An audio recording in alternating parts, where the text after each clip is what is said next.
بسم اللہ الرحمن الرحیم۔ قربانی کا گوشت ابھی تک گھر میں پڑا ہے تو اس ویڈیو کو مکمل ضرور دیکھیے گا۔ قربانی کا گوشت کتنے دن تک گھر میں رکھنا اور اس کو کب تک کھانا جائز ہے؟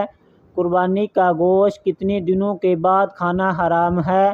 یہ سوال بہت سارے لوگوں کے ذہنوں میں آتا ہے کیونکہ اس پر مختلف لوگوں کے مختلف نظریات سننے کو ملتے رہتے ہیں۔ کچھ لوگ یہ کہتے ہیں کہ قربانی کا گوشت 3 دن سے زیادہ دن تک نہیں رکھنا چاہیے کیونکہ 3 دنوں کے بعد قربانی کے گوشت کو کھانا حرام ہے۔ بعض لوگوں کا یہ کہنا ہے کہ قربانی کا گوشت ذی الحج کے مہینے ہی میں کھا لینا چاہیے کیونکہ اس کے بعد قربانی کا گوشت کھانا حرام ہے۔ کچھ لوگ یہ کہتے ہیں کہ محرم کے مہینے میں قربانی کا گوشت نہیں کھانا چاہیے، جبکہ اس ویڈیو میں ہم جانیں گے کہ قربانی کے گوشت کو کب تک کھا سکتے ہیں اور کب تک گھروں میں رکھ سکتے ہیں۔ یہ سب کچھ جاننے کے لیے اس ویڈیو کو آخر تک مکمل ضرور دیکھیے گا اور ویڈیو کو بالکل سکپ نہ کریں۔ اللہ تعالیٰ نے اپنے فضل و کرم سے ہمیں بے شمار نعمتیں عطا فرمائی ہیں، ان میں سے ایک بہت بڑی نعمت حلال گوشت بھی ہے۔ گوشت اللہ تعالیٰ کی ایک ایسی نعمت ہے جو جنت میں بھی جنتیوں کو دستیاب ہوگی، لہٰذا اہل جنت کے بارے میں ارشاد باری تعالیٰ ہے اور ہم نے ان کی مدد فرمائی میوے اور گوشت سے جو چاہیں۔ ترجمہ کنز الایمان۔ جان لیجئے کہ ہمارے پیارے آقا صلی اللہ تعالیٰ علیہ وآلہ وسلم کا پسندیدہ کھانا گوشت ہے۔ بحوالہ اخلاق النبی و آداب۔ آپ صلی اللہ تعالیٰ علیہ وآلہ وسلم نے مرغی کا گوشت بھی تناول فرمایا ہے۔ بخاری شریف۔ گوشت دنیا اور آخرت والوں کے کھانوں کا سردار ہے۔ ابن ماجہ۔ جان لیجئے کہ مرغی اور مچھلی کے گوشت کو وائٹ میٹ اور چوپایوں یعنی 4 پاؤں والے جانوروں کے گوشت کو ریڈ میٹ کہا جاتا ہے۔ گوشت میں پروٹین، آئرن اور وٹامن بی کمپلیکس وغیرہ اور مختلف اجزاء شامل ہوتے ہیں جو انسانی جسم کے لیے مفید ہیں، لیکن یہ بات ہمیشہ ذہن میں رکھیں کہ گوشت کو مناسب مقدار میں کھانا صحت کے لیے انتہائی فائدہ مند ہے اور گوشت کا حد سے زیادہ استعمال انتہائی خطرناک ہے۔ وائٹ میٹ کی نسبت ریڈ میٹ میں پروٹین اور چکناہٹ کی مقدار زیادہ ہوتی ہے۔ ایک طبی تحقیق کے مطابق ریڈ میٹ کا ضرورت سے زیادہ استعمال دل کے امراض، کینسر، ذیابیطس، جگر اور معدے کے امراض کا باعث بن سکتا ہے اور جو لوگ پہلے سے ان بیماریوں کا شکار ہیں ان کی تکلیف میں اضافہ ہو سکتا ہے۔ ایک جدید تحقیق کے مطابق زیادہ گوشت کھانا نسیان یعنی بھولنے کی بیماری کا باعث بھی بن سکتی ہے۔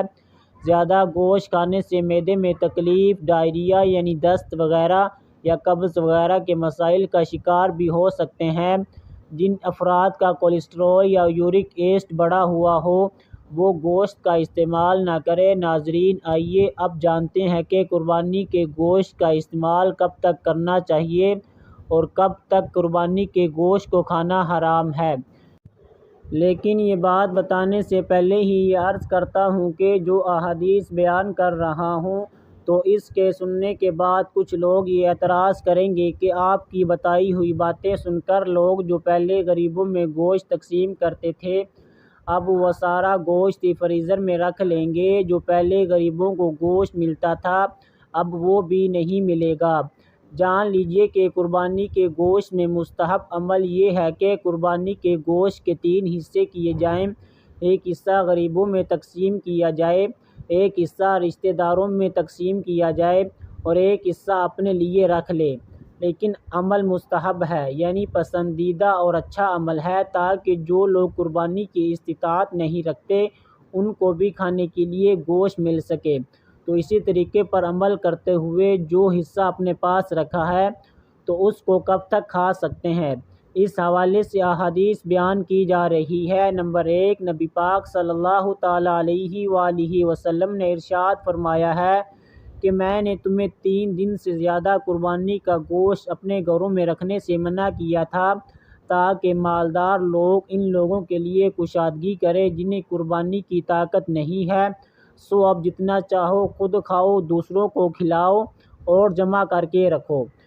دوسرے سنن نسائی کی حدیث مبارکہ ہے کہ نبی پاک صلی اللہ تعالیٰ علیہ وآلہ وسلم نے فرمایا کہ میں نے تمہیں کچھ چیزوں سے روکا تھا لیکن اب ان کی اجازت ہے، قبروں کی زیارت سے روکا تھا اور اب اجازت ہے، اسی طرح میں نے تمہیں 3 دن سے زیادہ قربانی کا گوشت اپنے پاس رکھنے سے منع کیا تھا لیکن اب اجازت ہے۔ محترم ناظرین، یہ 2 احادیث جو کہ صحیح احادیث ہیں، ان احادیث مبارکہ سے معلوم ہوتا ہے کہ قربانی کے گوشت کو جب تک چاہیں رکھ سکتے ہیں اور کھا سکتے ہیں، جب چاہیں اس کو سٹور کریں یا فریز کریں، جب تک مرضی چاہیں استعمال کریں۔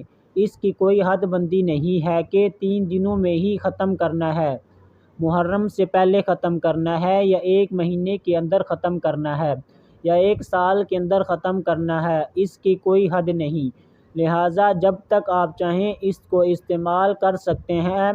کچھ لوگ یہ کہتے ہیں کہ ذوالحج کے بعد جو محرم کا مہینہ آتا ہے اس میں قربانی کا گوشت کھانا حرام ہے، لہٰذا یہ بات بالکل بھی درست نہیں ہے۔ اوپر بیان کی گئی احادیث سے یہ بات ثابت ہے کہ قربانی کا گوشت جب تک چاہیں کھا سکتے ہیں اور رکھ سکتے ہیں، اس میں کوئی بھی قباحت اور ممانعت نہیں ہے۔ گوشت کے استعمال میں جس قدر بے احتیاطی عید قربان کے ایام میں کی جاتی ہے اتنی شاید پورے سال میں نہیں ہوتی۔ بعض لوگ تو عید کو دنوں میں ناشتہ، ظہرانہ اور عشائیہ تینوں ہی گوشت پر مبنی غذاؤں سے کرتے ہیں۔ نتیجہ یہ نکلتا ہے کہ لوگوں کی ایک بڑی تعداد معدے کی خرابی، بد ہضمی اور پیٹ سے متعلقہ دیگر امراض کا شکار ہو جاتی ہے۔ بیمار ہونے کے بعد ڈاکٹر کی ہدایت پر پرہیز کرنے کے بجائے پہلے ہی اپنی خواہشات کو قابو میں رکھیں اور عید کے ایام میں احتیاط کے ساتھ گوشت استعمال فرمائیں۔ گوشت روزانہ کھانے کے بجائے وقفے وقفے سے پکائیں۔ گوشت کو سبزی کے ساتھ پکائیے جیسے کہ بھنڈی گوشت، لوکی گوشت، انڈے گوشت وغیرہ، اس سے گوشت کے مضر نقصان دہ اثرات دور ہوں گے۔ گوشت کو لمبے عرصے کے لیے فریزر کرنے سے اس میں جراثیم پیدا ہو سکتے ہیں، نیز گوشت کی افادیت کم ہو جاتی ہے۔ ایک تحقیق کے مطابق 10 دن سے زیادہ رکھا ہوا گوشت سینے، چھاتی اور لبے کے کینسر کا باعث بن سکتا ہے۔ گوشت کا جو ذائقہ قربانی کے ایام میں ہوتا ہے وہ 1-2 ہفتے کے بعد نہیں رہتا۔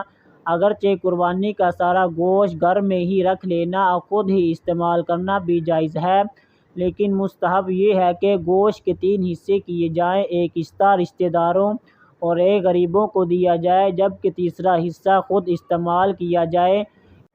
انشاءاللہ تعالی اس مستحب پر عمل کی برکت سے غریبوں کو بھی قربانی کا گوشت کھانے کو مل جائے گا۔ اللہ تعالی ہمیں صحت مند زندگی عطا فرمائے اور ہر طرح کی بیماری سے محفوظ فرمائے۔ اللہ تعالی ہمیں دین پر عمل کرنے کی توفیق عطا فرمائے۔ اللہ تعالی میرا کہنا اور آپ کا سننا قبول فرمائے۔ تمام دوست اللہ تعالی کے 99 پاک ناموں میں سے ایک نام کمنٹ میں لکھیں۔ اللہ تعالی ہم سب کا حامی و ناصر ہو۔ اللہ حافظ۔